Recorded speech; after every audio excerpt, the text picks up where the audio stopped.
Sir, এই যে দুটো দিক, মানে একদিকে রাজনীতি আর একদিকে আইন, এই দুটোকে একসঙ্গে চালালেন কি করে?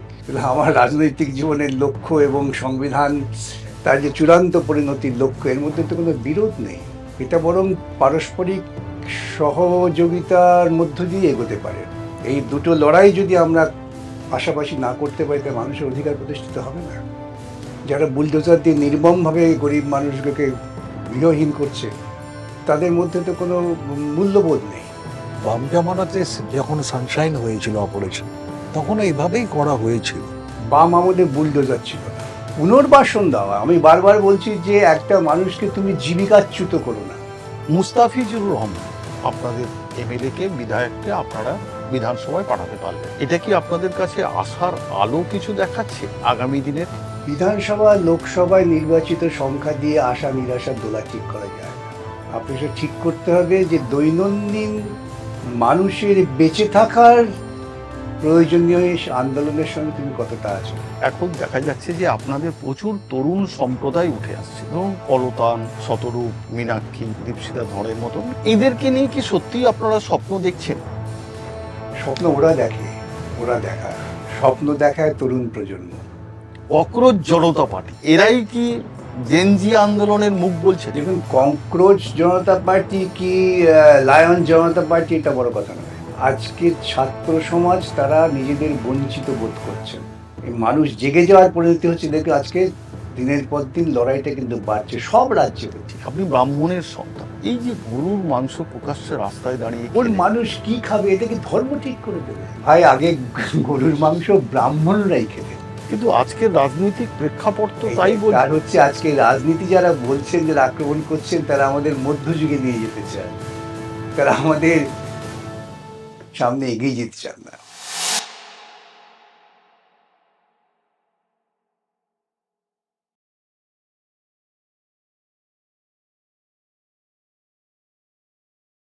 বিকাশ রঞ্জন ভট্টাচার্য, তার ক্ষেত্রে কোনো নামটাই যথেষ্ট, তাকে পরিচয় করিয়ে দেওয়ার কিছু থাকতে পারে বলে আমার মনে হয় না। কলকাতার মেয়র থেকে সাংসদ, কলকাতা হাইকোর্ট থেকে সুপ্রিম কোর্ট, যেখানেই যান না কেন তার পদচারণা স্পষ্ট।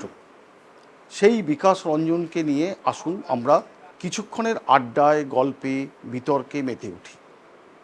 নমস্কার বিকাশবাবু, আমরা দর্পণ টিভির পক্ষ থেকে আপনাকে জানাই আমাদের আন্তরিক শুভেচ্ছা। শুধু একটাই প্রথমে আমাদের প্রশ্নটা থাকবে যে বাংলায় আপনি এখন কেমন আছেন? মানে কেমন আছেন বলতে, বর্ষাকাল, তারপরে রাজনীতির একটা প্রেক্ষাপট বদল হলো, নতুন একটি দল জন্ম নিল বাংলায়, এনসিপিআই, আবার ধরুন তৃণমূলের এই ভাঙন, সব মিলিয়ে কেমন দিন কাটাচ্ছেন? আমার তো দিন কাটানোর কোনো বিশেষ বৈচিত্র্য নেই। কেন, আমার দিন চিরকালই কাটে শাসন ক্ষমতায় যারা আছেন তাদের বিরুদ্ধে লড়াই করে। সুতরাং চলছে ধারাবাহিক লড়াই, অসুবিধা কিছু নেই। কিন্তু সব সময় তো সেটা হয়নি।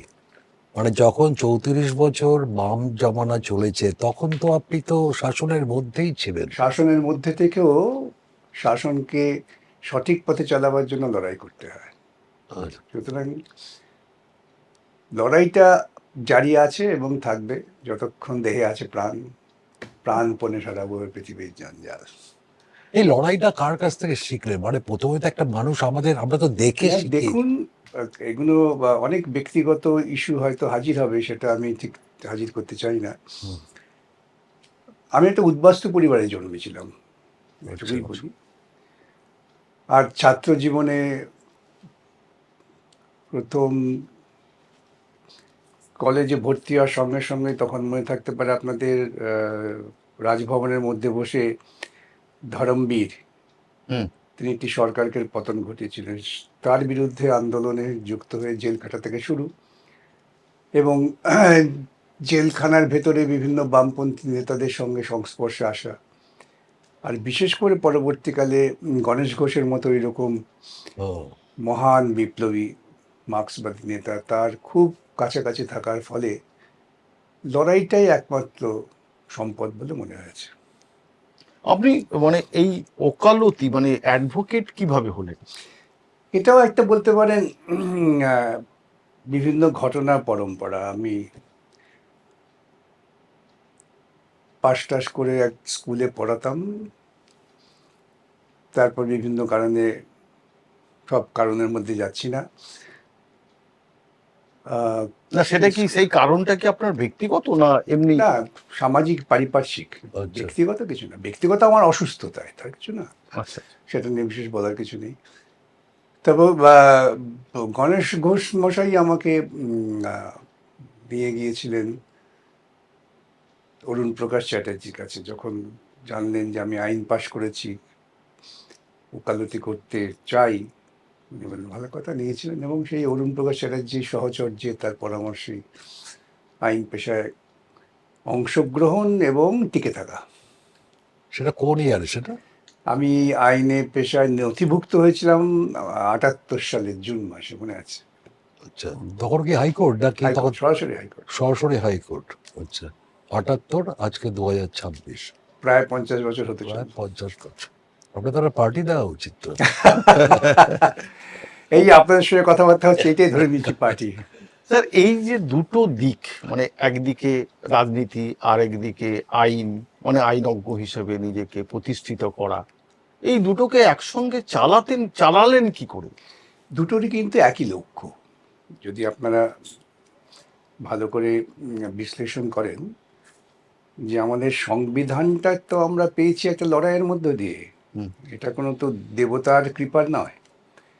বহু আত্মত্যাগের পর, বহু বিতর্কের পর ভারতবর্ষের সংবিধানটা গৃহীত হলো, এবং সেই সংবিধানই দেখবেন প্রথমে আছে যে নতুন ভারতবর্ষ করা হবে।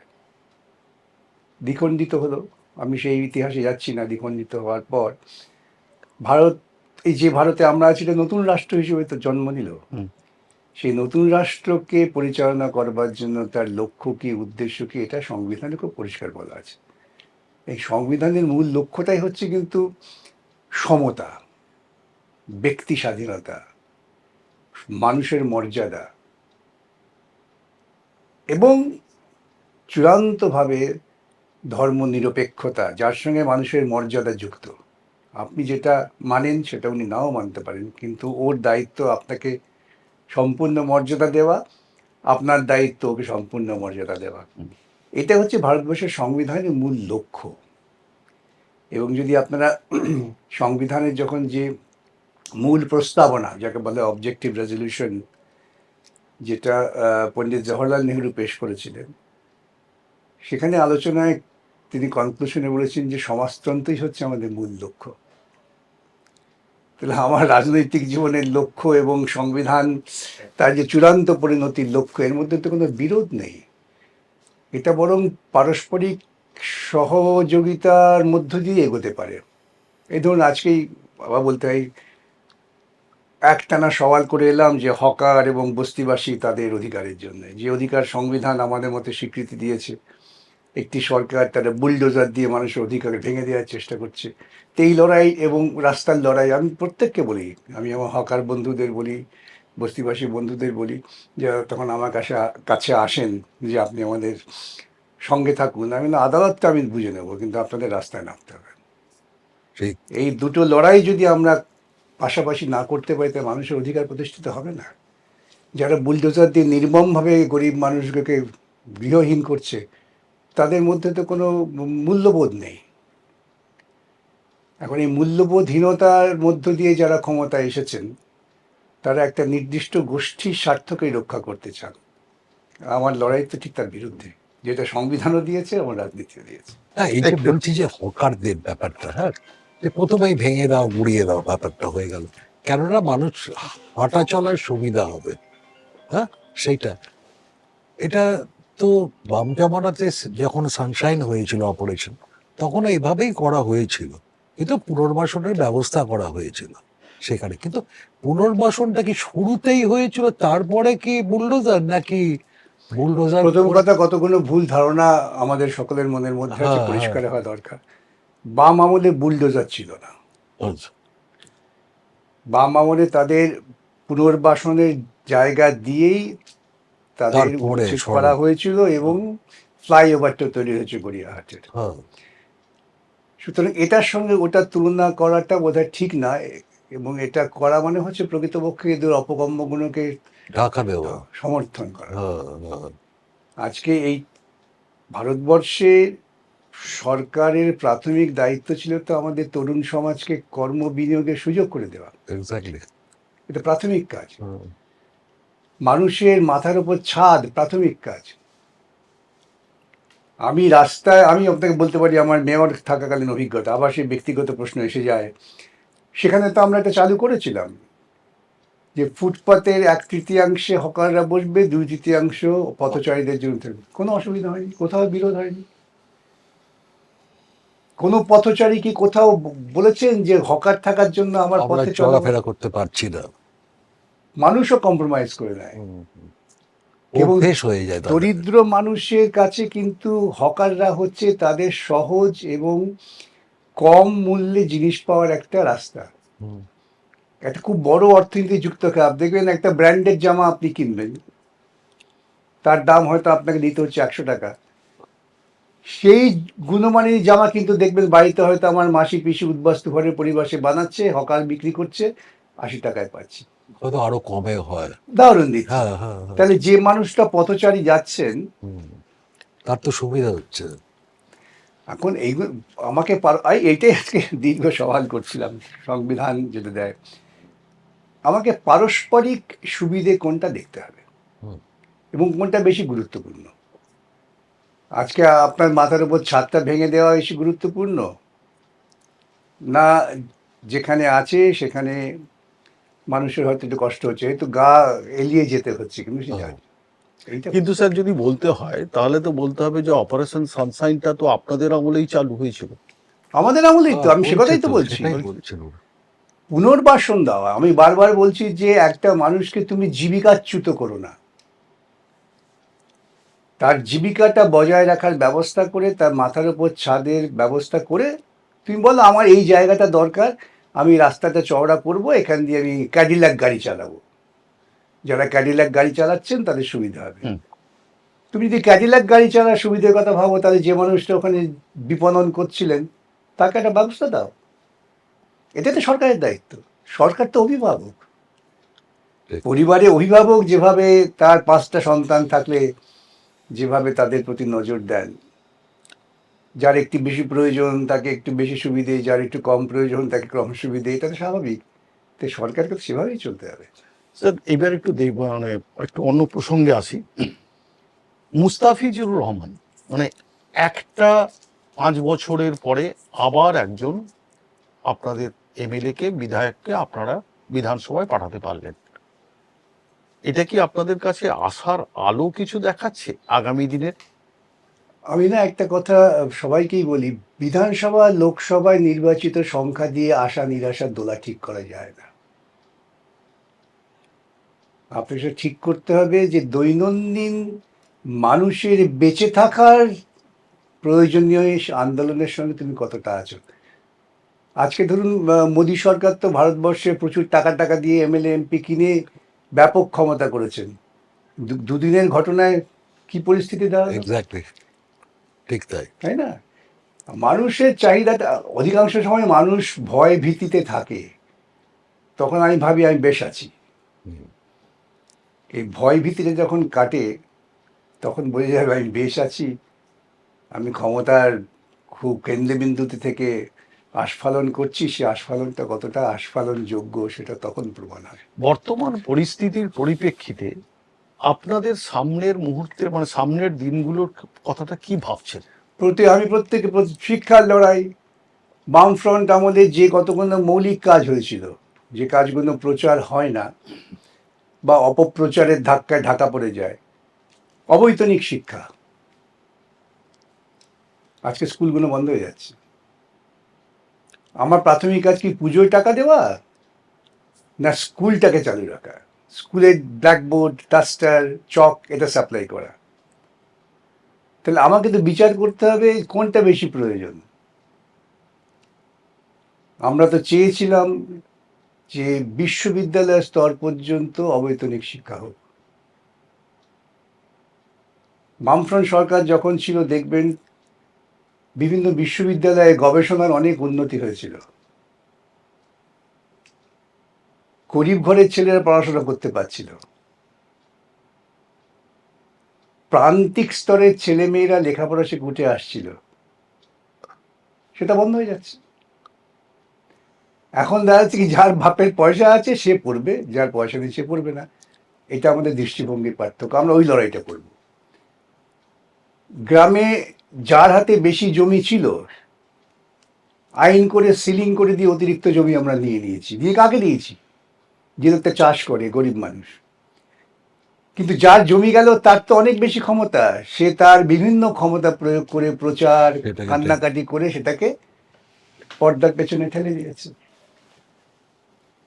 এই বিষয়গুলো সামনে আনাটাই হচ্ছে আমাদের কাজ। এই কাজটাকে চালাতে গিয়ে এখন দেখা যাচ্ছে যে আপনাদের প্রচুর তরুণ সম্প্রদায় উঠে আসছে, ধরুন কলতান, শতরূপ, মীনাক্ষী, দীপশিতা ধরের মতন এনারাই এখন আপনাদের বলতে গেলে তরুণ প্রজন্ম। এদেরকে নিয়ে কি সত্যি আপনারা স্বপ্ন দেখছেন? স্বপ্ন ওরা দেখে, ওরা দেখায়, স্বপ্ন দেখায় তরুণ প্রজন্ম। এবং আপনি যদি লক্ষ্য করেন ধারাবাহিক ইতিহাস, চিরকালই বামপন্থার সঙ্গে তরুণ প্রজন্মের একটা অঙ্গাঙ্গী প্রেম আছে। এরা উঠে আসছে নিজেদের শিক্ষার ভিত্তিক চিন্তা চেতনায় প্রাণিত হয়ে। আমাকে ডাকতে হয়নি, তাকে ডাকতে হয়নি। দেখুন, আমি আবার আমার কথা বলি, ওই ধরমবীর সরকার ফেলে দিয়েছে, তার বিরুদ্ধে হঠাৎ প্রতিবাদ করতে চলে গেল, কে প্রসারিত করেছে? নিজের মনে হয়েছে এটা ঠিক না। আজকে তারা এইটা যারা ঠিক না মনে করছেন তারা চলে আসছে, আর যারা মনে করছেন যে আমি যে সুবিধা ভোগ করছিলাম সেই সুবিধাটার উপর হস্তক্ষেপ হবে, তারা আপত্তি করছেন।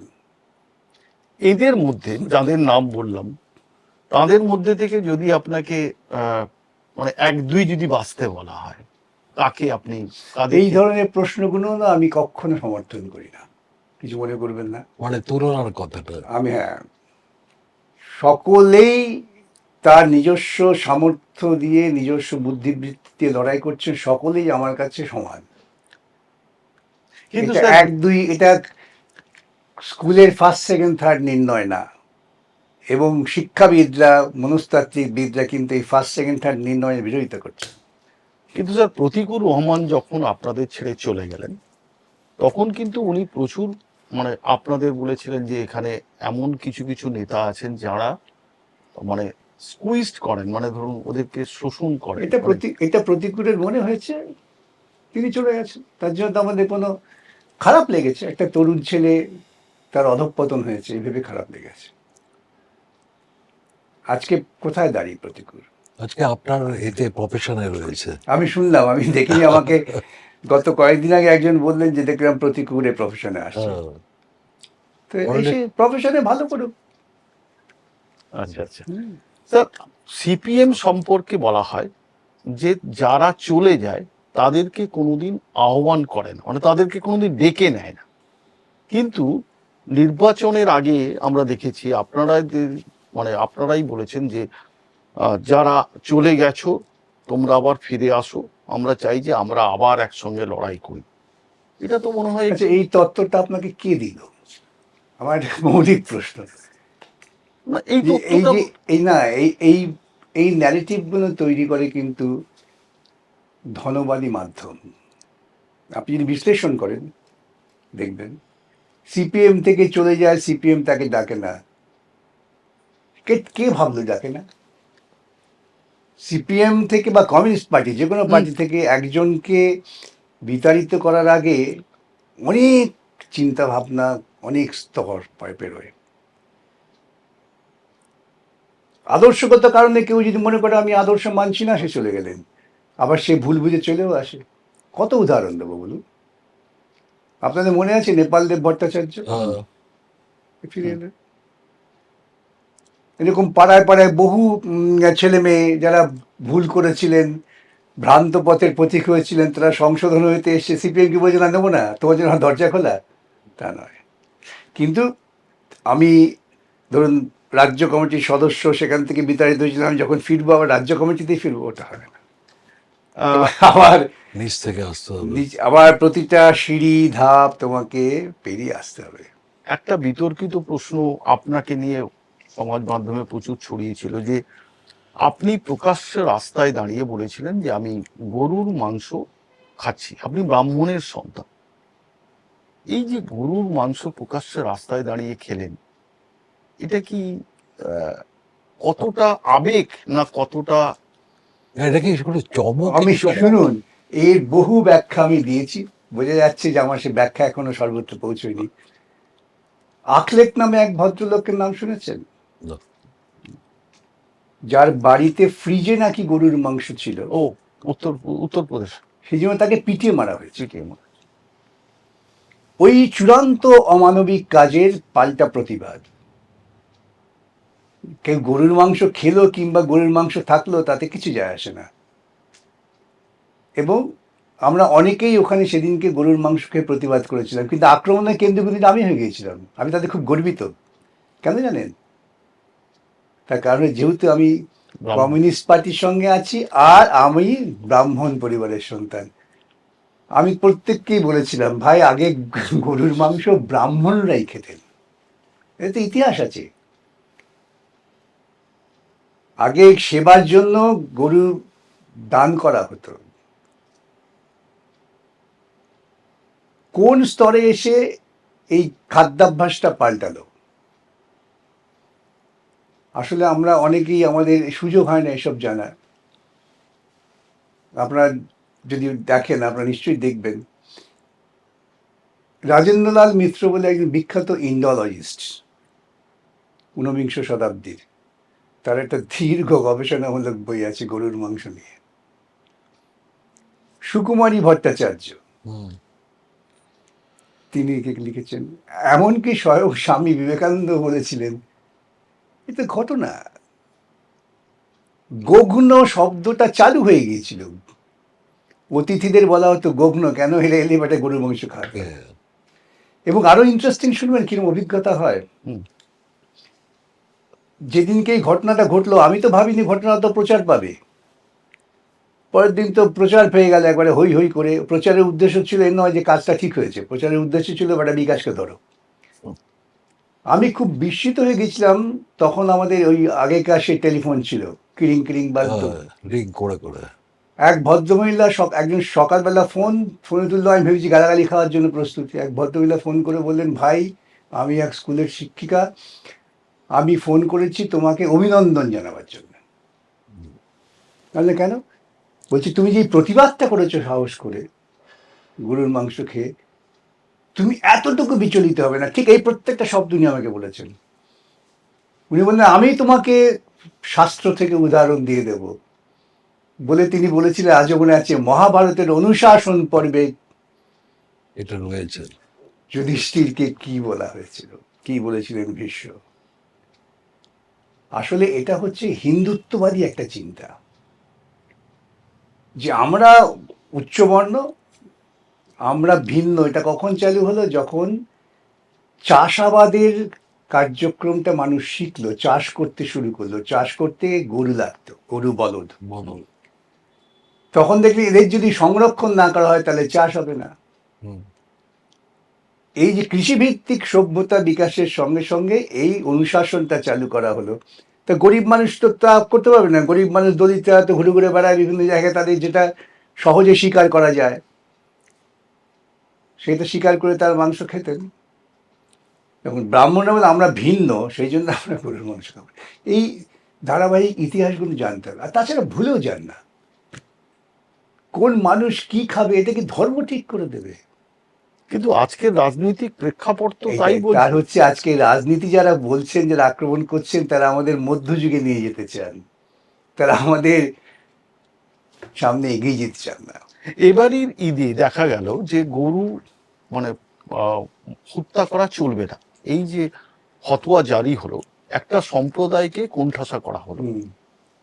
আপনার কি মনে হয় না যে এই সম্প্রদায়কে নিয়ে এক প্রকার খেলা চলছে? মানে ধরুন, আমরা গত সরকার মানে যারা চলে গেলেন, তারা একদম মানে আমি তো কি সে বলবো কথাই বলি, কোলে নিয়ে নিলেন। আমি তো সে কথাটাই বলে আসছি 2011 সালের পর থেকে, যে মমতাকে জন্ম দিয়েছে আরএসএস, আরএসএস এর লক্ষ্যই ছিল যে রাজনীতির সঙ্গে ধর্মের একটা মিশেল করে বাজারে ছেড়ে দাও। এই চেষ্টা তারা বহুদিন থেকে করছেন, যার ফলে প্রাক স্বাধীনতা যুগে দেখবেন এটা নিয়ে অন্ততপক্ষে শ্যামাপ্রসাদের সঙ্গে সুভাষচন্দ্র বসুর লড়াই হয়েছিল। গল্প কথা নয়, ঘটনা। যে রাজনীতি একটা ভিন্ন, যা সব মানুষের জন্যে, সেখানে ধর্ম আনা ঠিক না। পশ্চিমবঙ্গের বুকে একটা বামপন্থী মনস্কতা বা আদর্শ তৈরি হয়েছে বলে আমাদের একটা ধারণা ছিল। এখন তারাও পরিকল্পনা করলেন যে এখানে এই বামপন্থী মনস্কতাকে ভাঙতে হবে। সরাসরি বিজেপির কোনো নেতার গ্রহণযোগ্যতা পশ্চিমবঙ্গে ছিল না, তার শিখণ্ডী কারা করা হয়েছিল। এবং দেখবেন প্রচার দিয়ে বিভিন্ন লোককে দিয়ে কেউ বলছেন মমতা দেবী তার মন্দির হবে, কেউ বলছে মমতা লেলিন, কেউ বলছে মমতা চৈতন্য, কেউ বলছে এরম মানুষ পৃথিবীতে আর জন্মাবে না। এগুলো কথাগুলো কি সব হঠাৎ হঠাৎ হয়েছে নাকি? আপনি একজন আইনজ্ঞ, তাহলে স্যার কেন এই বিষয়গুলো নিয়ে একটা সম্প্রদায়কে নিয়ে যেখানে এতটাই ছেলে খেলা করা হচ্ছে, সেই সম্প্রদায়ের হয়ে আপনি কেন আজ আইনের আদালতে মানে দ্বারস্থ হননি, যে কেন এই মানে কি বলবো, যে গোহত্যা হবে না? কে বলে হয়নি? এটা পেলেন কোথায়? কিন্তু আলটিমেটলি তো তার কোনো That's a ভিন্ন কথা। প্রোটেস্ট করাটা এবারও আদালতে মামলা হয়েছে এই বকরি ঈদের আগে। প্রত্যেক বছর প্রায় প্রায় না মামলা হয়। তো সেখানে তো মামলা হয়েছে যে তাদের নির্দিষ্ট ধর্মের যে ধর্মীয় আচরণ, আমি ধর্ম বিরোধী, আমাকে লোকে পেটাতে পারে, সমস্ত ধর্ম যা তৈরি হয়েছে তা কোনো একটা সময় তার প্রাসঙ্গিকতা থাকলে এখন তার কোনো মূল্য নেই। মানুষ যত বিজ্ঞান শিক্ষায় আলোকিত হবে তত তার মধ্য থেকে ধর্মের ভাগটা কেটে যাবে। একটা ছোট্ট উদাহরণ দিলে আপনিও বুঝবেন, আপনারা ফেস করেছেন। আমাদের ছেলেবেলায় সূর্যগ্রহণ হলে পরে আমার মা অন্ততপক্ষে খাবার দাবার সব ফেলে দিতেন, না খাইয়ে রাখতেন, বিছানা থেকে চাদর থেকে সব ধুয়ে ফেলতেন, কি না রাহু কেতু গ্রাস করছে। এখন আপনি আপনার ছেলেকে বলুন না রাহু কেতু গ্রাস করছে, আপনি কি জবাবটা দেয়? সুতরাং যত আমরা বেশি জানবো, জানার তো শেষ নেই। আর এই সমস্ত সংস্কারগুলো তৈরি হওয়া সবকিছুই কিন্তু অজ্ঞানতা থেকে। কে কি খাবে আপনি সেটা নির্ধারণ করার কি? ওই যে বললাম ব্যক্তি স্বাধীনতা, ব্যক্তি মর্যাদা। আমি কি আজকে আপনাকে বলতে পারি এই মশে আপনি নীল জামা পরেছেন কেন? আমার বলার অধিকার আছে নাকি? আমার পছন্দ হতে পারেনি। উনি কালো গেঞ্জি পরেছেন কেন? এইসবের বিরুদ্ধেই তো ভারতবর্ষের সংবিধানটা। আপনাকে বলা হয় খুব স্পষ্টবাদী বক্তা। এই যে বক্তব্যটার মানে আপনি সবসময় স্পষ্ট কথা বলতে ভালোবাসেন, এর জন্য তো মনে হয় প্রচুর তো খেয়েছেন। কত গালাগালি খাই আমি ভয় করি গালাগালি দাও, যুক্তির উত্তর দিচ্ছ না। স্যার আরেকটা কথা বলি, ধরে এসো। এবারই একটু অন্যদিকে চলে যাই, যে প্রায় 27 লাখ মানুষের এখনো হলো না, তাদের ভাগ্য এখনো ঝুলে রইল। তারা কি করবে না করবে কেউ জানে না। এখনো জনকল্যাণমুখী যে প্রকল্পগুলো তারা পাবে কি পাবে না এখনো অজানা। আমি ইতিপূর্বে বহু পাবলিক মিটিংয়ে বলেছি যে একজনও যদি সরকারি যে প্রকল্প সেই প্রকল্প থেকে বঞ্চিত হন, তার নাম নেই বলে আমার কাছে আসবেন, ঘাড় ধরে আদায় করে দেব। এবং দেখবেন দুদিন আগে সুপ্রিম কোর্ট বলতে বাধ্য হয়েছেন যে এইসব বাদ দেওয়া যাবে না। আসলে এইগুলো করে মানুষের মধ্যে একটা আতঙ্ক তৈরি করা হয়। অসহায় গরিব মানুষ, তার মধ্যে আপনি আতঙ্ক তৈরি করে দেন যে তুমি ভারতে থাকতে পারবে কিনা তার ঠিক নেই, তখন সে আত্মসমর্পণ করবে। এটা হচ্ছে তাদের উচ্ছে। কিন্তু বহু মানুষ আত্মসমর্পণ করে না। এই 27 লাখ নিয়ে তো চলছে মামলা। কিন্তু স্যার এর যে সমাধানটা এখন দেখা যাচ্ছে, সেদিনকেই বলেছেন যে যে হারে চলছে, যে গতিতে চলছে, এটার বিরুদ্ধে আমাদের লড়াই। তাতে 21 বছর লাগবে মোটামুটি সমাধান হতে। সেটা যদি আজকে যদি মারা যান আর আমরা যদি তার পুনর্জন্ম বলে যদি বিশ্বাস করি, তাহলে তিনি পরের জন্মে গিয়ে তার ভোটার ওটা লিস্টে যাতে 27 বছর না লাগে সেই ব্যবস্থা আমাদের করতে হবে। এই প্রসঙ্গটা একটা বোধহয় অনেকের দৃষ্টি এড়িয়ে গেছে। টেলিগ্রাফ পত্রিকার এডিটর ছিলেন রাজাগোপাল। এসআইআর থেকে তার নাম বাদ যায়। তিনি আমাকে বলেন যে আমার নাম বাদ গেছে। বললাম ঠিক আছে, সে ব্যবস্থা করা যাবে, অত চিন্তা করবেন না। তারপরে সে আমাকে কয়েকদিনের শুনি যে আমার পাসপোর্ট দিচ্ছে না, বলছে এসআইআর নাম নেই। বললাম সে কি, আসুন আমি মামলা করে আদায় করে দিচ্ছি। তিনি ছিলেন টেলিগ্রাফের এডিটর, একটা Editor, হ্যাঁ। পরিচিত মানুষ। তিনি দিল্লিতে গিয়ে তার এডিটার্স গিল্ডকে বললেন, তারা হইচই করলো, সুরসুর করে পাসপোর্ট দিয়ে দিল। তাহলে বাধাটা আসলে কোথায়? হ্যাঁ, বাধাটা হচ্ছে দুষ্ট রাজনৈতিক চিন্তা। আইনে বাধা নেই, বাধা হচ্ছে আমার ক্ষমতা আছে, আমি তোমাকে দেবো না। আইনে বাধা থাকলে তো উনি পানই না। আইনে বাধা থেকে রাজাগোপাল পেত না। না, রাজাগোপাল পেয়ে গেল, যেহেতু তার পক্ষে বিদ্বজ্জন সম্ভব হচ্ছে। সংবাদপত্রে সাংবাদিক জগৎ, সাংবাদিক সম্পর্কে ওদের একটা ভীতি আছে, তো সেই জন্যই তারটা দিয়ে দেওয়া হলো। আর বিতর্ক নয়, ডেকে পাঠালো, একটু পাসপোর্ট নিয়ে যাও। কিন্তু এইভাবে ধরুন আজকে বিদ্বজন বলে তিনি আপনার আমার এইটাই পরিচিত বক্তব্য, বলে এইটাই বক্তব্য যে আমরা এমন প্রশাসনের মধ্যে আছি দুর্ভাগ্যজনকভাবে, যে প্রশাসকরা আইন মেনে নিরপেক্ষভাবে কাজ করে না। আপনার মুখ্যমন্ত্রী যদি বলে জেহাদি, হ্যাঁ, আপনার প্রধানমন্ত্রী যদি বলে পোশাক দেখে চেনা যায়, তাহলে আপনি কি আশা করবেন এদের কাছ থেকে? এর থেকে মুক্তির উপায়টা কি? মুক্তি ওই যে চলো লড়াই করো, নিজের অধিকার প্রতিষ্ঠা করো। না, আপনি যে জিহাদি কথাটা বললেন, যে এটা বারুইপুরে যেটা হলো, যেটা একটা, তা আপনি কি মনে যে ওটা এনকাউন্টার করে মারা হয়েছিল, না ওকে মেরে ফেলা হলো? আমি তো ইতিমধ্যে বলেছি, মেরে ফেলা হয়েছে সাক্ষ্য লোপাটের জন্য। এইটা নিয়ে এখন আলোচনা করবো, এ নিয়ে আমার আদালত অনেক কিছু বলার আছে, আমি পাবলিকটা কিছু বলছি না। মানে এটা নিয়ে চলছে আদালতে? হ্যাঁ নিশ্চয়ই, আমি ছেড়ে দেবো নাকি।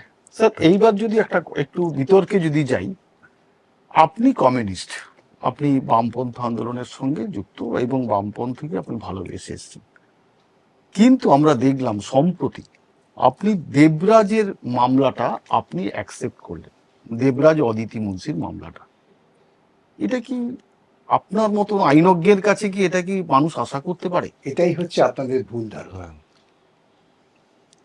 আমি খুশি হয়েছিলাম, আমি তো কোনো আত্মপক্ষ সমর্থনে যাইনি। আমি দেখেছি সোশ্যাল মিডিয়াতে বহু বোদ্ধা তারা ঠিকভাবে লিখেছে। না, শতরূপও আপনাদের দলের শতরূপ বলেছেন যে কে কি বলেছেন আদৌ পাত্তা দিই না। প্রত্যেকটা মানুষের ন্যায় পাওয়ার অধিকার আছে। একজন ভিন্ন রাজনীতি করেন বা তার বিরুদ্ধে অনেক অভিযোগ আছে বলে সে ন্যায় পাবে না, বা সে যদি মনে করে আমি এই পরিষেবা পেলে পরে আমি ন্যায় পেতে পারি, তাকে ন্যায় ফেরত দেওয়া হবে।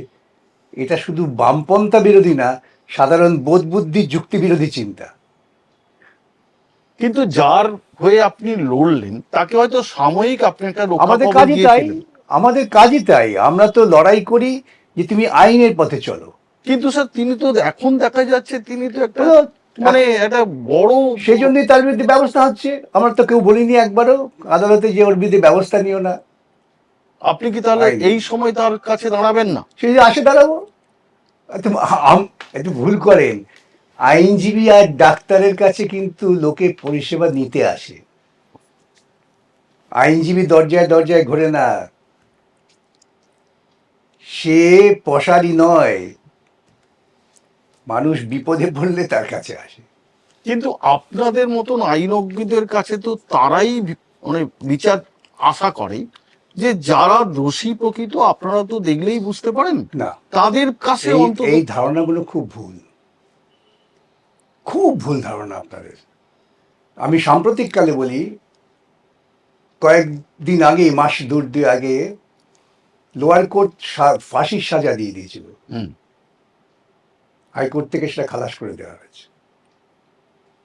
একজন মানুষ অপরাধী কিনা সেটা আপনাকে চূড়ান্তভাবে নির্ণয় করতে হবে সমস্ত দিক বিবেচনা করে।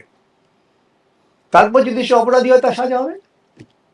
এটা তো কোনো মানে সমস্ত নেই। দিকটা মানে কি কি তো ব্যাপার? তার কি বক্তব্য? আজকে আমি গিয়ে বললাম যে হুজুর আমাকে ও মেরেছে, হুম। যার ফলে আমার দাঁতটা পড়ে গেছে। তার তো কিছু বলার থাকতে পারে। সে তো বলতে পারে না আমি তো মারিনি, বা আমি মারলেও আমার মারার জন্য তো দাঁত পড়েনি। তো তারও যে একটা বক্তব্য থাকতে পারে, সেটা বিচার করবেন বিচারালয়, যারা এই ঘটনার থেকে সম্পূর্ণ দূরে। ন্যায় পাওয়ার অধিকার প্রত্যেকটা মানুষের আছে। এখন আমি আমার নিজস্ব ব্যক্তিগত ইমেজ আছে বলে আমাকে একজন মানুষ এলেন সাহায্য, না না ভাই এটা করলে আমার ইমেজের ক্ষতি হবে, তার থেকে বড় প্রবঞ্চনা আর কিছু হতে পারে না। আচ্ছা, আপনি যে এটা করলেন, ধরুন আজকে বা কালকে অভিষেক ব্যানার্জি আপনার কাছে আসতে এসেছে, পারে, তখন আপনি সেই কেসটা আসতে পারে, নেবেন? আসতে পারে। যদি আমি দেখি এটা তার ব্যক্তিগত কোনো অধিকার খণ্ডিত হচ্ছে, যদি আসে নিশ্চয়ই সাহায্য। আমি তো এর আগেও বলেছি যে মমতা যখন ব্যক্তিগতভাবে বিপদে পড়বে, রাজনীতিগতভাবে নয়, এই পার্থক্যটা বুঝতে হবে। ব্যক্তি মমতা। যদি তার ব্যক্তিগত কোনো বিপদে পড়ে, তার ব্যক্তিগত ন্যায় পাওয়ার অধিকার লঙ্ঘিত হচ্ছে, যদি সে আমার কাছে আসে আমি নিশ্চয়ই দেবো, আমার সাধ্যমতো সাহায্য করবো। মানে সেখানে সিপিএম, কংগ্রেস, তৃণমূল এই সব কিছু ব্যাপার নয় সেখানে।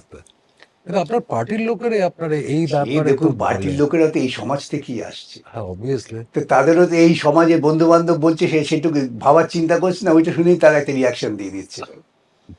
তাহলে স্যার এটা কি একটু বামপন্থী আন্দোলনের বিরুদ্ধে আপনি চলে যাচ্ছেন না? ধরুন একই পথে বামপন্থী আন্দোলন থেকে এতই ভঙ্গুর, এই ধারণাটা কে দিল?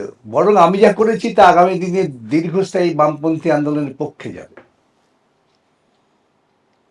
মানুষ বুঝবেন যে না, ন্যায় পাওয়ার ক্ষেত্রে আবার বামপন্থীরাই সঙ্গে ছিল।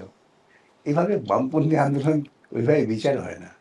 স্যার দুটো এমন হতো যে আজকে তার বিরুদ্ধে অভিযোগ যে সে গণতান্ত্রিক আন্দোলনের কর্মীকে খুন করেছে, এই অভিযোগ সেই অভিযোগ নিয়ে যদি আমার কাছে আসে, তখন আমি বলতেই পারি যে হয় এই যা অভিযোগ আছে তাতে আমি তোমাকে সমর্থন করতে পারি না। বুঝেছেন? দুটো স্যার মামলা আপনি সারা ভারতবর্ষকে কাঁপিয়ে দিয়েছে, মানে বিশেষ করে বঙ্গ সমাজকে। একটা হচ্ছে 26 মানে শিক্ষকদের ইয়ে 26,000। 26,000, আর দ্বিতীয়ত হচ্ছে ডিএ আন্দোলন। এই দুটো আন্দোলন করে, মানে এই দুটো মামলা করে আপনি আজ দেশের কাছে বা যারা সত্যিকারের প্রকৃত সত্যনিষ্ঠ যারা, তারা মনে করছেন আপনি এটা একটা যুগান্তকারী ঘটনা ঘটালেন। কি বলবেন এটা? এতে অনেক বড় মামলা করেছি আমি, সেটা তো মানুষ নয়। সারদার তদন্ত চালু করেছিলাম তো সিবিআইকে দিয়ে আমি মামলা করে। নারদার তদন্ত সুপ্রিম কোর্ট পর্যন্ত বলছে তদন্ত করে, তদন্ত ওরা করলেন না। বিভিন্ন ক্ষেত্রে আরো বড় বড় গুরুত্বপূর্ণ মামলা, যেগুলো আইনের দিক থেকে গুরুত্বপূর্ণ, সেটা আমি করেছি। মমতা ক্ষমতায় এসে পার্লামেন্টারি সেক্রেটারির পদ তৈরি করলেন, আমি খারিজ করে দিয়েছি। জনগণের পয়সা নিয়ে এসে হয় না। ইমাম ভাতা খারিজ করিয়েছি। দুর্গাপুজোয় ভাতা দিচ্ছে, মামলা আছে, শুনানি হলে পরে খারিজ হবে। এই তো স্যার দেখলাম সম্প্রতি জগন্নাথ জগন্নাথ, তাহলে ভাবুন আপনি, জনগণের আপনার করের টাকা আপনি যখন কর দিচ্ছেন, তখন আপনি কর দিচ্ছেন যে সামগ্রিক মানুষের কল্যাণে লাগবে বলে। আপনি কর দিচ্ছেন না পুজো করার জন্য, তাহলে আপনি নিজেই বাড়িতে পুজো করতে পারতেন। তাহলে কি এই ভাতাগুলো কি আদৌ আর থাকবে বলে মনে হয়? এই সব টাকা পয়সা যা ধর্মীয় কাজে লাগানো হচ্ছে, সরাসরি ধর্মীয় কাজে, সেগুলো বেআইনি। কিন্তু ধরুন আজকে তীর্থযাত্রা হবে, তার জন্য রাস্তা তৈরি করা হচ্ছে, এটা ভালো কাজ। তীর্থযাত্রী তিনি, তার যে ব্যক্তি মর্যাদা সে প্রতিষ্ঠিত করতে যাচ্ছে, ব্যক্তি চিন্তা, সরকার তাকে পরিকাঠামোগত সাহায্য করছে, সেটা কোনো আপত্তি নেই। আপনি সুদূর সুগম জায়গায় একটা মন্দিরে যাবেন, যাওয়ার পথে আপনার খাবার ব্যবস্থা করা, জলের ব্যবস্থা করছেন, এটা কোনো আপত্তি নেই। কিন্তু তুমি মন্দির তৈরি করে আমি টাকা দেবো, এতে আপত্তি। পার্থক্যটা এইভাবে আমরা বিচার করি।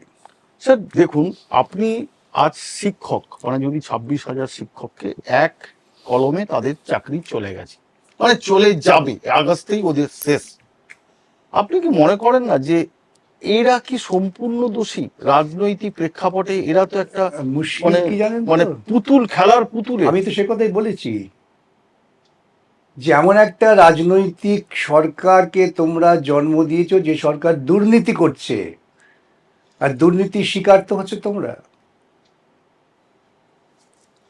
পুরো প্রক্রিয়াটাই যদি দুর্নীতিগ্রস্ত হয়, তার জন্য ক্ষতিগ্রস্ত অনেকেই হন যারা প্রকৃতপক্ষে দুর্নীতি করেননি, এটা স্বাভাবিক।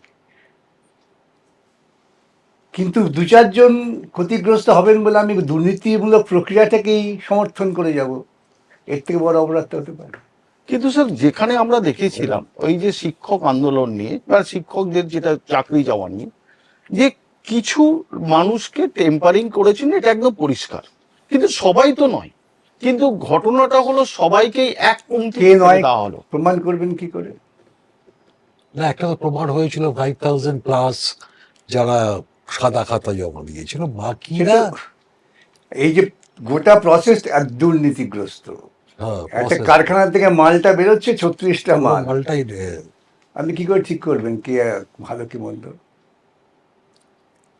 এগুলো সেন্টিমেন্টালি কথা বলে দেওয়া খুব সহজ, হুম, কিন্তু আমি যখন এটাকে বিশ্লেষণাত্মক দৃষ্টিভঙ্গি নিয়ে দেখবেন তখন তো আপনাকে ভাবতে হবে যে আমি কি করবো। আমি বলছি গোটা প্রসেসটাই করাপ্ট। আমি কি করে বাঁচবেন যে আছে এ নয় ও নয় সে নয়, চায় না। তাহলে স্যার এবার স্যার যদি শিক্ষা যদি শেষ হয়ে যায়, তাহলে বলতে হবে যে ডিএ আন্দোলন, ডিএ আন্দোলনে আপনি করলেন কি না, ডিএ আন্দোলনে আপনি যে মামলা করলেন তাতে সুপ্রিম কোর্ট প্রায় 10 বছর পরে একটা রায় দিল। সেই রায়টা বিগত সরকারও মানলেন না, বর্তমান সরকার এসে একটা 20% দিয়ে দিলেন। তাতে লাভটা কি হলো? আমরা তো কে বলেছে আপনাকে 20% দিয়ে দিয়েছে? দেবী বলে আগস্টে ঘোষণা ঘোষণা ঘোষণা, হ্যাঁ। ঘোষণা হয়েছে।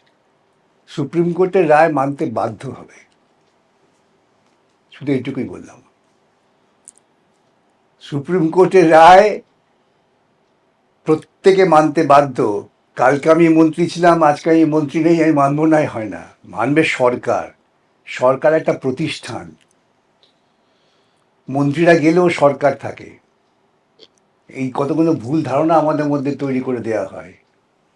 এর জন্য আমাদের রাজনৈতিক নেতারাই তাদের, মানে আমি শব্দটা ব্যবহার করছি, অনেক খেপে যাবেন, কালকে গালাগালি করবেন, তাদের অদূরদর্শিতার প্রকাশ। আজকে আগের সরকার যে ভালো কাজ করেছে তার সুযোগটা আমি নিচ্ছি, আর খারাপ কাজ হলেই ওই সরকার করেছে, ওই আমলে করেছে, এ আবার কি? আপনি ক্লাস 1, 2, 3, 4, 5, 6, 7, 9, 10-এ উঠলেন, 10-এ যে আপনি ফেল করলেন, তাহলে এই মাস্টার মশাই দায়ী। তাহলে এই যে শিক্ষক অশিক্ষক কর্মচারী যারা বা যারা ধরুন সরাসরি রাজ্য সরকারের সঙ্গে যুক্ত নন, তারাও কি তাহলে ডিএ যারা পাওয়া উচিত? দেখুন, সরকার হচ্ছে একটা মডেল এমপ্লয়ার। এগুলো যখন সুপ্রিম কোর্ট রায় দিয়েছে, যারা মামলা করেছিলেন তারা সরাসরি প্রত্যক্ষ সরকারি কর্মচারী নিঃসন্দেহে, কিন্তু সরকার তো বেতন দিচ্ছেন যে সমস্ত প্রতিষ্ঠানকে, সরকারি কোষাগার থেকেই দিচ্ছেন।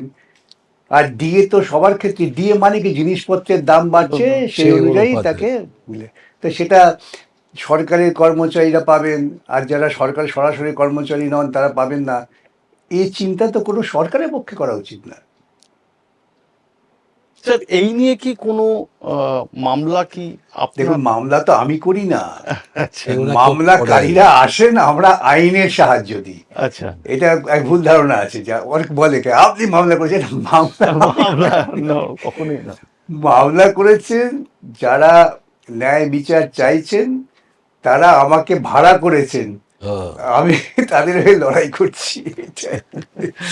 তো এই যে শিক্ষা দুর্নীতি নিয়ে তো কতটা হচ্ছে, তো তা শিক্ষা দুর্নীতি তো এখনো চলছে। আজকে আপনি বলুন চলছে তো। যে দিল্লিতে যা ঘটে হ্যাঁ, গেল, তা সেই দায়টা তো সেন্ট্রাল গভর্নমেন্টের নেওয়ার কথা। এই যে আমাদের মধ্যে দায়বদ্ধহীনতা ক্রমশ ক্রমশ বাড়ছে, নৈতিক বোধ কমে যাচ্ছে। আগে আমরা দেখেছি একটা দুর্ঘটনা ঘটলে রেলমন্ত্রী পদত্যাগ করতেন, হ্যাঁ, এখন দুর্ঘটনা ঘটলে রেলমন্ত্রী এসে আগে কি দুর্ঘটনা ঘটেছে তার হিসেব তার দিচ্ছেন। হিসেবটা দেন। এর থেকে নির্লজ্জ, অনৈতিক এবং সাংবিধানিক নৈতিকতা বলে একটা বিষয় আছে, সেসবকে বিসর্জন দিয়ে দিচ্ছেন। তার কারণ এরা জানেন যে আমরা অপকর্ম করলেও প্রচার মাধ্যম আমাদের কথা বলবে, আর কিছু ভারতের জনগণ তারা ছাপ্পা দিয়ে দেবে। এই যে আমরা স্যার দেখছি যে দেখুন, আহ, বাংলাদেশ, শ্রীলঙ্কা, নেপাল, এরা আজকে জেনজি আন্দোলন থেকেই আজকে উঠে এসেছে একটা মানে সরকার পতন ঘটছে। ককরোচ জনতা পার্টি মানে এরাই কি জেনজি আন্দোলনের মুখ বলছে? দেখুন, কংক্রোচ জনতা পার্টি কি লায়ন জনতা পার্টি, এটা বড় কথা নয়। হ্যাঁ। বড় কথা হচ্ছে আজকে ছাত্র সমাজ তারা নিজেদের বঞ্চিত বোধ করছেন, তাদের বঞ্চনার বিরুদ্ধে তারা রাস্তায় নেমেছেন। প্রথমে কেউ কেউ ভেবেছিল যে ককরোচ বলে আটকে রাখবো, তুই পরিণত হবে। এখন মানুষ জেগে গেছে, এই মানুষ জেগে যাওয়ার পরিণতি হচ্ছে, দেখে আজকে দিনের পর দিন লড়াইটা কিন্তু বাড়ছে, সব রাজ্যে হচ্ছে। আপনি 75 বছর পার করেছেন, আদানির সম্পত্তি প্রায় 100 ভাগ বেড়ে যাচ্ছে, আর আমার ঘরের ছেলেমেয়েরা স্কুল যেতে পারছে না, কলেজ যেতে পারছে না। তুমি ফতোয়া দিচ্ছ বুলডোজার দিয়ে ইউনিভার্সিটি ভেঙে দেবো, তার কারণ সেই ইউনিভার্সিটিটা একটা ভিন্ন সম্প্রদায় চালায় বলে। এগুলো তরুণ সমাজ তো চট করে মেনে নেয় না। আপনি আমি ভাবতে পারি, হ্যাঁ এই দিন তো গেল, সন্ধ্যা হলো, পার করো আমারে, কিন্তু ওরা তা ভাবে না। মানে আপনি তো ছাত্র জীবন থেকেই রাজনীতিটা, মানে স্টুডেন্ট পাওয়ার, ইউথ পাওয়ার। ইউথ পাওয়ার, এটা তো ভয়ঙ্কর। এটা সব। একটা আজকে ধরুন বাংলাদেশ, শ্রীলঙ্কা, নেপালের ছোট জায়গা, অবভিয়াসলি তারা হয়তো ওই সেভাবে জেনজিতে, কিন্তু ভারতবর্ষ একটা বিশাল দেশ। ভারতবর্ষ ভাবুন তো কোথা থেকে কোথায়, এত বড় দেশে এমন পরিস্থিতি তৈরি হয়েছে, এখন প্রায় সব রাজ্যেই যুবরা, ছাত্ররা রাস্তায় নামছে। কেন? আপনি কি বলছেন যে 2029 সালের অশনি সংকেত দেখা যাচ্ছে? অশনি সংকেত তো আছেই, কিন্তু ওরা অনেক বেশি ধূর্ত, এটা মনে রাখবেন। প্রচুর বেআইনি টাকা ওদের কাছে আছে, যার ফলে আরএসএস হিসেব দেয় না। এই প্রথম একটা দেশের প্রধানমন্ত্রী তিনি বলছেন আমি MP care fund, PM care ফান্ডের হিসেব দেবো না। ইলেকট্রাল বন্ড বাতিল হয়েছে, ইলেকট্রাল বন্ড থেকে দুর্নীতির টাকা, কোটি কোটি টাকা, কয়েক হাজার কোটি টাকা দিয়েছে। ওরা এই টাকা দিয়ে কিনে নেওয়ার একটা প্রবণতা আছে, দেখছেন না এমএলএ এমপিদের কিনছে টাকার মতো। কিন্তু তাতেও তো যেতে পারছে না সে। এটা পারছে না, তার কারণ যে রেজিস্ট্যান্সটা আছে। প্রত্যেকটা ঘটনারই একটা দ্বন্দ্বমূলক প্রক্রিয়া হয়, সুতরাং সেইটা আছে বলেই এখনো পর্যন্ত আমরা লড়াইয়ে আছি। এখন আপনি কি অভিজিৎ দ্বীপ বা সোহরাব ওয়াংচুককে এদের দেখুন, এরা সমর্থন করছেন, খুব ভালো, কিন্তু মূল বিষয়টা আজকে সোনাম ওয়াংচুক বা অভিজিতের মধ্যে, তাদের কৃতিত্বের মধ্যে আটকে নেই। না ব্যাপ্তি। সাধারণ ছেলে মেয়েরা জেনে পড়ছে।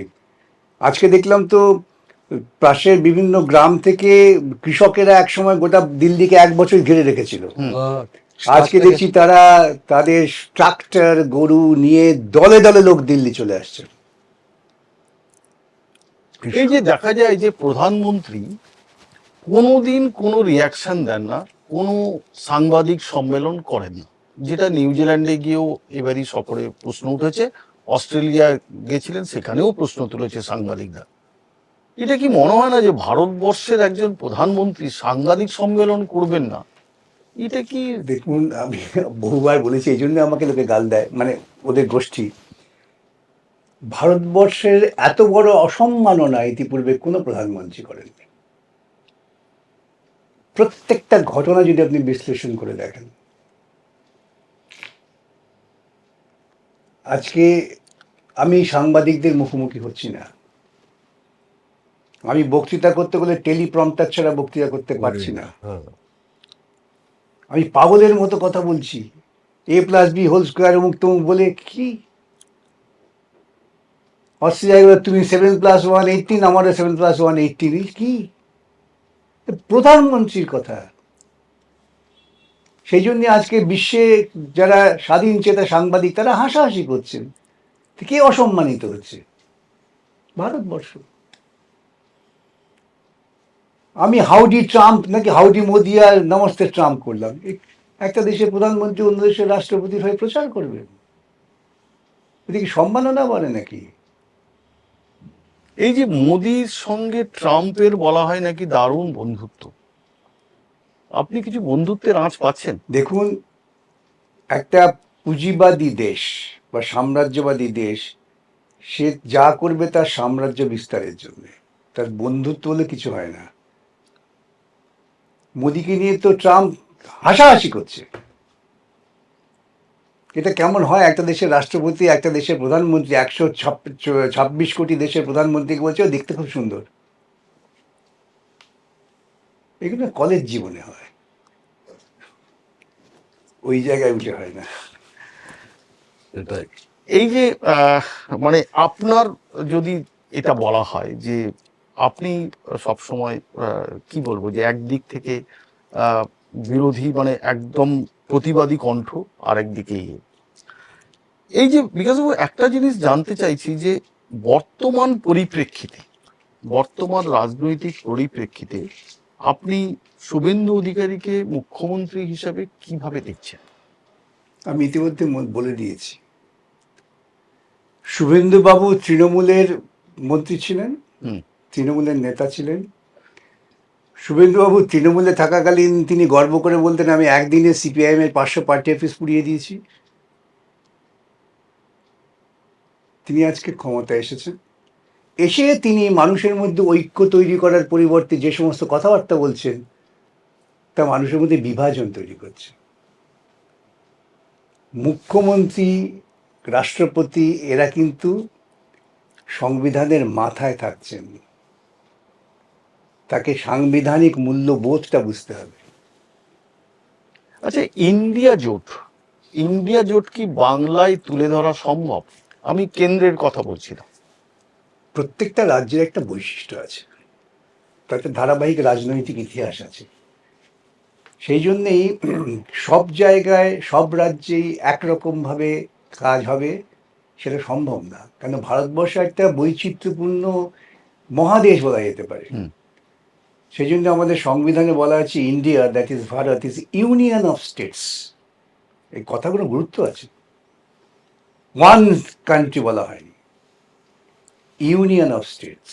এই সমস্ত প্রদেশগুলো তারা নিজেরা একটা ইউনিয়ন তৈরি করেছে, তার মানে তাদের প্রত্যেকের বৈশিষ্ট্য আছে, তার ভিত্তিতেই বিচার হবে। কিন্তু মমতা তো আপনাদের মানে আগেই আহ্বান জানিয়েছিলেন, গতকাল 21শে জুলাইয়ের মঞ্চে দাঁড়িয়েও সিপিএম কে বলেছেন যে দেখুন, আসুন তারা আমি কংগ্রেস আসুন। ইতিমধ্যে বহুবার বলেছি যে মমতাকে কাজে লাগিয়ে যেটা করার দরকার ছিল সেটা আরএসএস মোটামুটি করে নিয়েছে। এখন ওকে ছুঁড়ে ফেলে দেওয়ার আগে কিছুদিন ওকে আরো বাঁচিয়ে রাখবে এইসব বলে, আর কিছু না। স্যার আরেকটা প্রশ্ন করছি যে এই আজকে ধরুন দেখা যাচ্ছে যে বাংলা থেকে যারা এই তৃণমূলেরই বলছি যেভাবে ভোল বদল ঘটছে আর কি, এটা কি কি আপনি আজ রাজনীতিবিদ, আমি অন্য আমি কোনো- রাজনীতিবিদ নয়, আমি সাধারণ মানুষের বুঝবো এটা কি কোনো আহ, বিশ্বাসহীনতার প্রতিফলন নয়? অবভিয়াসলি। এদের মানুষ বিশ্বাস করবে কেন? এবং আমাদের দুর্ভাগ্য, ওরা জানে যে ভোটের আগে মানুষকে আমরা ভুল বুঝিয়ে টাকা দিয়ে পয়সা দিয়ে ভোট কিনে নিতে পারবো, সেই জন্যই এগুলো ঘটে। মমতার কি এই ভাগ্য লিখন ছিল? আমি তো ভাগ্যে বিশ্বাস করি না, কিন্তু রাজনৈতিক পরিণতি এই হবে এই ঘোষণা আমি বহুদিন আগেই করেছিলাম। তাই কেন করেছিলেন? মানে তখন তো রমরম করে চলছে। রাজনৈতিক রমরম করে চলছে, উদ্দেশ্যটা কি? আপনি যদি প্রত্যেকটা জিনিসের কাজের মূল উদ্দেশ্য কি, লক্ষ্যে এগোচ্ছে এটা বিচার করেন, তাহলে আপনি বিশ্লেষণ পেয়ে যাবেন। মমতা ক্ষমতায় এসে যে কাজটা শুরু করলেন, মানুষের মধ্যে বিভাজন, ধর্মীয় বিভাজন। প্রথম কাজ ছিল ওর ইমাম ভাতা, মুসলিমদের মেয়েদের সাইকেল দেওয়া, শুরু হল যাত্রা। সেদিনই বলেছিলাম বড় বিপদ আসছে। অনেকে আমায় গাল দিতেন, অনেকে আমায় বলতেন তোমার ভীষণ ব্যক্তিগত ক্ষোভ বড় করে। কিসের ব্যক্তিগত ক্ষোভ? উনি গোটা পরিবেশটাকে কলুষিত করেছেন, সেটাকে আজকে এরা দখল করে নিয়েছে। আপনি কি ভোটের আগে ভেবেছিলেন যে এরকম রেজাল্ট হতে পারে? দেখুন, আমার ভোটের ধারণাটা আমি আবারও বলি, এটা একটা বিশেষ ঘটনার প্রেক্ষিতে, আমি তার মধ্যে যাচ্ছি না। কিন্তু ভোটে আমি জিতবো এটা কখনোই ভাবিনি, কারণ আমি জানতাম যে আমার বিরুদ্ধে যৌথভাবে মৌলবাদীরা ক্যাম্পেইন করছেন, হিন্দু এবং মুসলিম মৌলবাদীরা। এটা তো আমি নিজে ফিল করেছি। না, এই যে পিকচারটা যে এরকম হবে, যে বিজেপি যে 200-র উপরে, না, এটা আসলে যেটা হয়েছে সেটা হচ্ছে, কথা বলতে গেলে লোকে মনে বলেছেন যে আপনারা তো এবার পারবেন না, এবার ওদের আসে।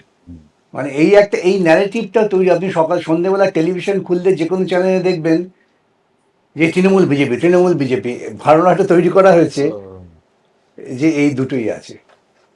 তার পরিণতি হয়েছে কিন্তু এখন কি মনে হচ্ছে যে এই টিকবে না। টিমও টিপবে না? না, আপনারা এবার কি ভুল করলেন না, যে যেহেতু কংগ্রেসের সঙ্গে যদি জোটটা করতেন আপনারা? জোট করাটা তো আমাদের একার উপর নির্ভর করে না। জোট দুটো দলের পরস্পর এক জায়গায় মিলিত হওয়া দরকার, সেটা হয়নি। দেখুন ফলটাই কিন্তু আপনারা, আমি রেজাল্ট যাই হোক না কেন, ভোট অনেক বেশি পেয়েছেন আপনারা, প্রায় 40,000 ভোট পেয়েছেন।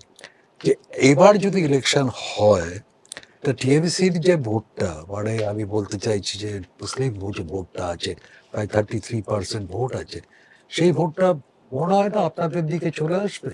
দেখুন, আমি না আবারও বলি ভাই, ভাবি না, কেন আমি মনে করি না ভোট ব্যাংক বলে কিছু হয়। যেই মুহূর্তে আমি মনে করব ভোট ব্যাংক, আমি সেই মুহূর্তে কিন্তু ওই মানুষগুলোর প্রতি অশ্রদ্ধা প্রকাশ করব, ওই তাদের মর্যাদার সম্পর্কে আমার প্রশ্ন থেকে যাবে, আমি মনে করি না। কারণ প্রত্যেক মানুষ তার অভিজ্ঞতার ভিত্তিতে ভোট দেন, তারা সাময়িক সুবিধা অসুবিধার কথা ভেবে ভোট দেন। সাম্প্রতিককালে বিজেপি ক্ষমতা আসার পর যেভাবে একেবারে বুলডোজার চালাচ্ছেন, তাতে নিম্নবর্ণের হিন্দুরা, মুসলিম তারাও against সম্প্রদায়, চলে যাবে। তারা, তা সেটাই বলছি যে সেটা প্রতিফলিত হবে যদি না ইতিমধ্যে আবার কিছু অন্য খেলা খেলা হয়। স্যার, এই যে আপনি কিছুক্ষণ আগে বললেন যে এরা টিকবে না, আপনি কি আশা করেন এই সরকার 5 বছরেরই সরকার? না, 5 বছর তো টিকবে ধরে নিতেই হবে। হ্যাঁ, সেটাই বলছি যে 5 বছরই পরে সংখ্যা যখন আছে তখন 5 বছর টিকবে ধরে নিতে হবে, কিন্তু তাদের প্রতিনিয়ত মানুষের বাধার মুখোমুখি হতে হবে। আপনি ভবিষ্যৎবাণী অনেক কিছু মিলিয়ে দিয়েছেন। এই ভবিষ্যৎবাণীটা কি যে 5 বছর পরে বিজেপি সরছেই বাংলা থেকে? দেখ, 5 বছর কি 6 বছর আমি সেভাবে অঙ্ক করছি না, কিন্তু ভারতবর্ষ এবং বাংলায় বিজেপি তার যে রাজনৈতিক চিন্তা এ নিয়ে টিকতে পারবে না। ধর্মের মোহ বেশি দিন থাকে থাকে না, না। মানুষ ধর্মের মোহ কাটতে বাধ্য হবে। ডাবল ইঞ্জিন সরকার, যেহেতু ডাবল ইঞ্জিন সরকারের একটা পজিটিভ দিক হচ্ছে যে কেন্দ্র যা দেবে সেটা হয়তো বাড়তি কিছু পাওয়া যায়, কিন্তু কেন্দ্র যদি নড়বড় হয়ে যায় তখন কি ডাবল ইঞ্জিনও নড়বড় হয়ে যায় না? আমি না বলি ট্রাবল ইঞ্জিন, আমি ডাবল ইঞ্জিন বলি না। ট্রাভেল ইঞ্জিন, আচ্ছা, ট্রাভেল। ট্রাভেল মানে, আচ্ছা, এটা কেন, মানে আপনার কি দেখতে মনে হয়? পাচ্ছেন, অভিজ্ঞতা দেখতে পাচ্ছেন তো, আপনি অভিজ্ঞতায় দেখুন ট্রাভেল ইঞ্জিন কিনা। এসেই তারা জগন্নাথে 5 লাখ, হুম, জগন্নাথ মন্দির, আমি বলেছিলাম যে যদি সাংবিধানিক রীতিনীতি মানতে চান জগন্নাথ মন্দিরটা অকশন করে দিয়ে টাকাটা ফেরত দিয়ে আসুন সরকারি তহবিলে। আপনি বলেছেন তাদের হলো না, ট্রাভেল শুরু হলো। শিক্ষা হলো না, স্কুলগুলো চালু করো, হলো না, বরং উল্টোটা কাজ হচ্ছে। তার মানে এই 3 মাসও যায়নি যে 100 দিন, ছবিটা। আরো একটা কথা বলে দিই, 100 দিনের কাজ। হুম, ভিবি যে রামজি, নাম দিয়েছে রামজি, কিন্তু কোথায় দাঁড়াবে আমি জানি না, শ্রীরামজি বলতে হয় তো, কাজ দিতে পারছে? না সেটা তো বলছে যে মানে তৃণমূলের বলা তো অনেক কিছুই যায়, বলা অনেক কিছু যাবে। আমি আপনার বিরুদ্ধে 1 লক্ষ অপ্রয়োজনীয় বাজে কথা বলে দিতে পারি, কিন্তু আসল লক্ষ্যটা কি? বিগত 100 দিনের কাজ হাইকোর্ট থেকে আমরা আদায় করলাম, কোর্ট বললো আগস্ট মাস থেকে চালু করতেই হবে, তখন রামজি চালু হয়নি। তখন এসে বললো না তৃণমূল বলছে বিজেপি, বিজেপি তৃণমূল। আমি বললাম এখন কাছে দাও, এই যদি আলোচনা করে রাত পার হয়ে যাবে।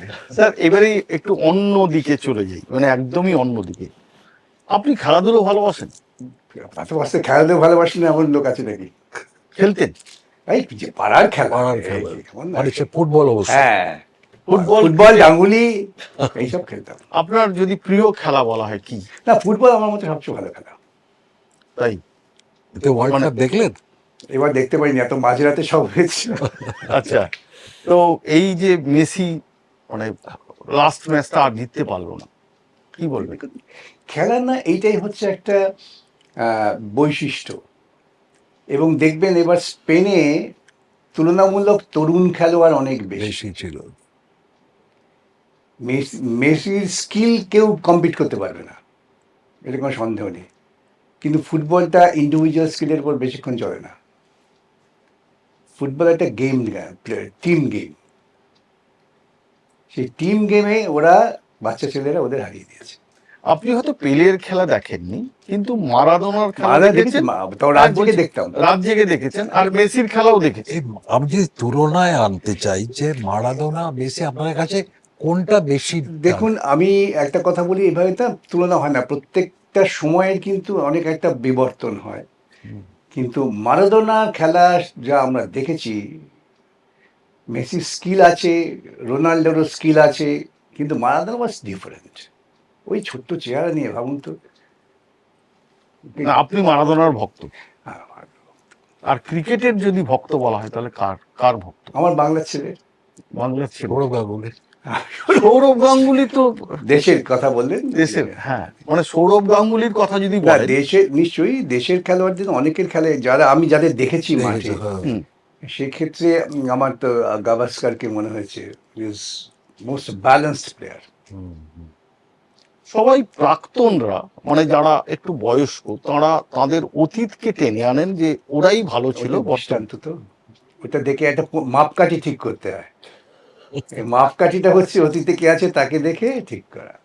তাহলে এইখানে একটু রাজনীতিতে নিয়ে আসি। আবার রাজনীতি, রাজনীতিটা হচ্ছে এটাই যে আপনি ধরুন প্রাক্তনকে দেখেছেন, মানে আপনি অনিল বসুকে দেখেছেন, আপনি প্রমোদ দাশগুপ্ত কবি, অনিল বিশ্বাসকে দেখেছেন, প্রমোদ দাশগুপ্তকে দেখেছেন, জ্যোতিবাবু। জ্যোতিবাবুকে দেখেছেন, এখন দেখছেন বিমান বোসকে দেখছেন। কি মনে হচ্ছে যে কোন প্রজন্মটাকে আপনি এগিয়ে রাখবেন? আবারও বলি, সময়ের পরিবর্তন হয়। বিবর্তন যেটা এই বললেন, সময়ে দাঁড়িয়ে আপনি যাকে মাপছেন, আগামী দিনে তাকে সেই সময় মাপা যায় না। কিন্তু এরা সকলেই ভয়ানকভাবে আত্মত্যাগী এবং কমিউনিস্ট আন্দোলনকে এগিয়ে নিয়ে যাওয়ার জন্য কাজ করেছেন, প্রত্যেকেই স্ব ক্ষেত্রে। কারো ভূমিকা আমি ছোট বড় করি না। না, আমি তাও বলছি না, না। না, আপনি কার ভক্ত? আপনি যেমন মারাদোনার ভক্ত। আমি বলি গণেশ ঘোষের ভক্ত। ওই রকমের টাওয়ারিং পার্সোনালিটি আমি কাছ থেকে দেখেছি। যে মানুষটা হাতে বন্দুক নিয়ে লড়াই করেছেন, ইংরেজের অস্ত্রাঘাত ছিনিয়ে নিয়েছেন, 32 বছর জেল খেটেছেন, স্বাধীন ভারতেও বস্তিবাসী মানুষের জন্য লড়াই করতে গিয়ে জেল খেটেছেন, মাথা নিচে করেন ওই মাথা। যাকে আমি দেখেছি দৌড়ে গিয়ে ট্রামে উঠতে, বাসে উঠতে। আপনি ইলিশ চিংড়ির লড়াইতে তো নিশ্চয়ই, আমি বাঙাল তো। হ্যাঁ, মানে আপনি তো ইলিশের ভক্ত। আমি বাঙাল তো।